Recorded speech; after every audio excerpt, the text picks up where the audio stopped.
It seems to me, Your Honor, that the lady standing to my right is trying to challenge the foreclosure, and that time period has well passed, and this is not the court to do that. Yeah, we're in the wrong court.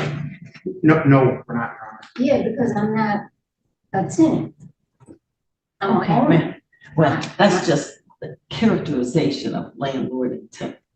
But it's There's for no anybody contract. that's in premises where they don't have the right to possess them. They can come here. And the right to possess is based upon who has the deed, basically. And in this case, they're saying they got a sheriff's deed because the property was properly, they claim properly foreclosed upon. No, it was If not. you're challenging the foreclosure, I don't know what you're claiming that's wrong with the foreclosure. Well, the note was separated from the mortgage, number one, and you can't do that. Okay. And Your Honor, That's against the law. when you purchase a home, there is a promissory note and there's a deed that is provided. Those are two separate and distinct things. We are not discussing that.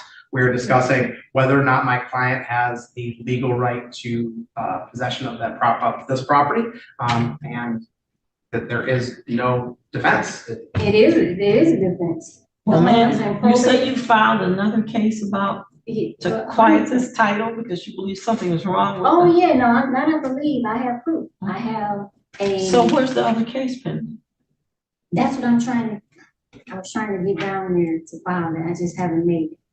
But I will be there this week for sure. Because right now, all I have is what they provided to me. And I didn't send you a copy of what I had sent them when I tendered the payment and they sent it back. But ma'am, I don't know what you mean by payment. He says it wasn't a check. What was it? Okay, it was a negotiable instrument that could have been used as a check, but it was. Well, what was behind it? What kind of negotiable instrument? Well, it was connected to the treasury. Your Honor, may I approach? The treasury? Like the US Treasury? Well, the Michigan treasury, not the big one.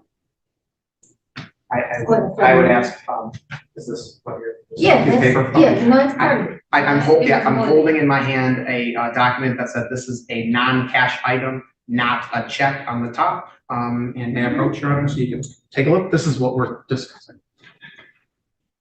Okay. I don't know what this is. It's got some numbers on it. It's not drawn from a bank. It's not a check. It was gonna be drawn from. Payable through Tracy Moore and done in good faith. That's her address. It says it's paid to HP foreclosure. And then it has the United States Treasury, Pennsylvania Avenue, real property for set off an adjustment. And it's signed by Miss Moore without recourse. It says void where prohibited. Non-cash item per 12 CFR subsection 229.2 U1, 2, and 4. And it says here, this is a non-cash item as defined by that section I just said of CFR and issued according to 12 CFR 229.2 K3 and 4. Non-cash item is an item that would otherwise be a check, except that a passbook, certification, or other document is attached or is accompanied by special instructions with a request for special advice on payment or dishonor, or it has not been pre-printed or post-encoded in magnetic ink with the routing number of the paying bank. I believe, in other words, it's a piece of paper. It's nothing. A negotiable demand draft by the U.S. Treasury, a demand draft drawn on the state government or unit of general local government that's not payable through a bank.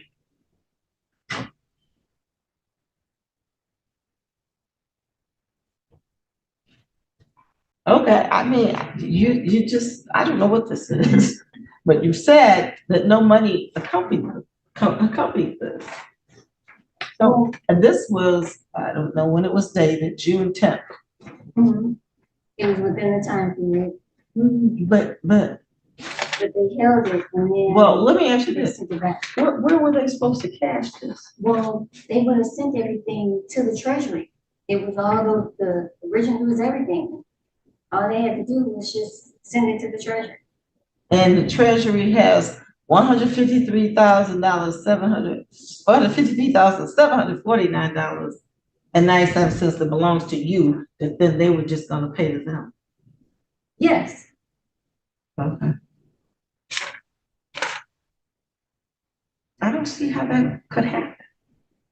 well, then we wouldn't know because they sent it back. Because we can't, my client can't do anything with that. Well, when I called, why didn't they say that? They held it for 2 weeks. They don't And need to do then- anything with that. It's not a payment. If there was a payment, they would have to accept that payment. There was no payment.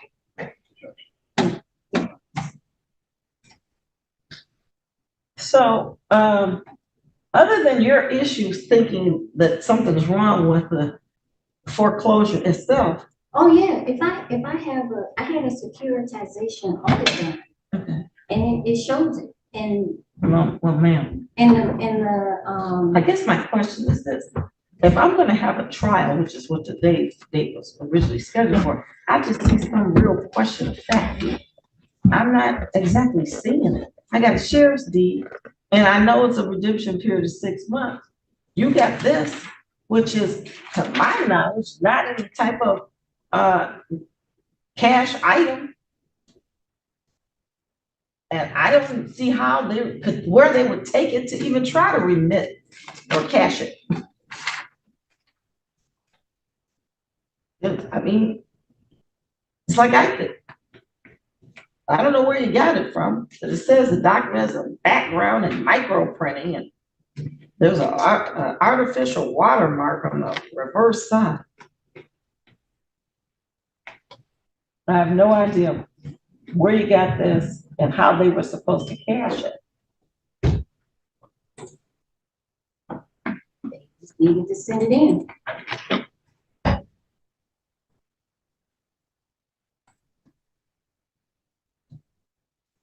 And I would like to know, how do they have title if I'm living in a home? I thought 9/10 of it was possession. I don't know what that means either. I can tell you that they went through what is known to be a valid process in Michigan, which is a foreclosure by advertisement. That is so not constitutional. And that was why I had brought up your oath also, to kind of make sure that I got a little help, because you took an oath to uphold the Constitution. And Yeah, I'm very fully willing and able and capable of doing that. But where's the constitutional issue here? well, that's This just it. this is a matter of Michigan statute. No, but it's not a law. Statutes are not laws. Okay, well, then what are they? What do you mean, what are they? If they're not laws, what they're on the They're book, not. they're on the not books as God's laws in but this they're state. not So God's I'm laws. not sure if they're not laws to you, what are they? No, I mean, they're laws in a sense, but not laws by the Constitution.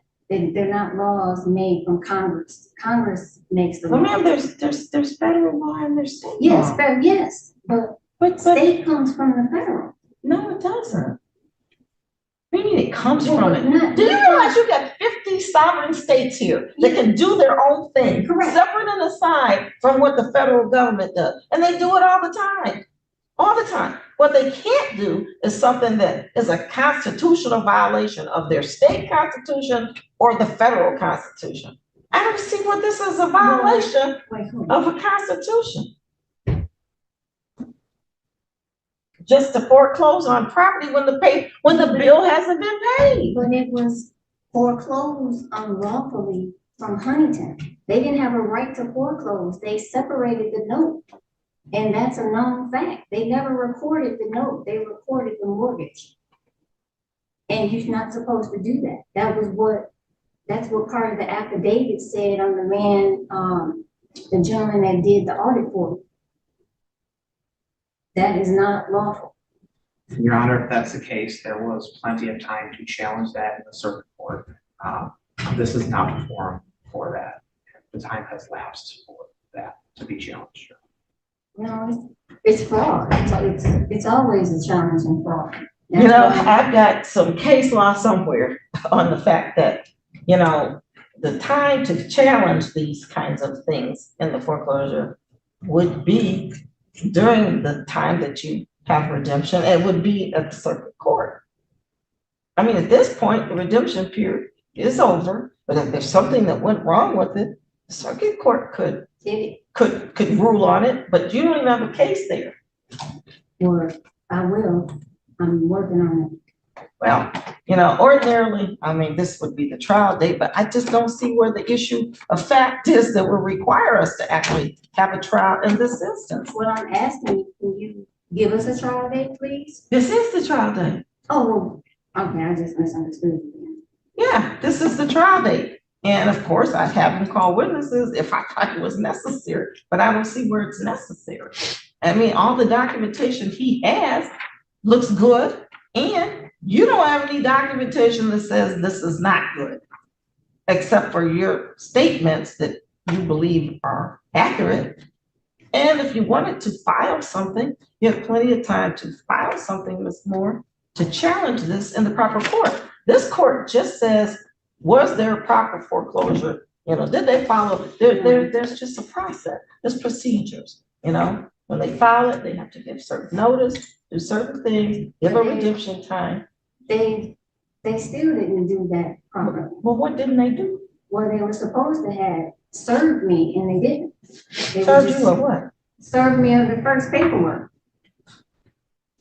They were sticking stuff on. So you say it was never noticed in any kind of way? It wasn't tacked? No, I'm not saying never, but I wasn't personally served. You don't have to be personally served if they can't find you personally. They have alternate means to tack and do things. They didn't really. But still, this. Did you want to this add case- something to that? No, Your Honor, I'm just asking for a judgment to issue.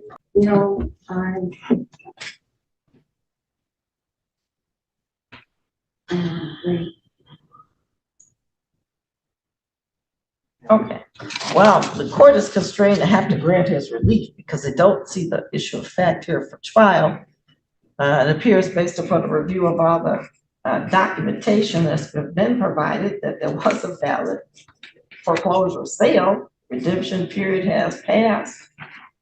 There was some type of something proffered that doesn't appear to be known legal tender for the, I guess, the redemption amount. And if there is any question about the foreclosure itself or the validity of this tender, I think at this point should have been litigated at the circuit court. So I'll go ahead and give the judgment of possession for the plaintiff. I object. Yeah, and you'll have, after I sign this judgment, you'll have 10 days to file an appeal.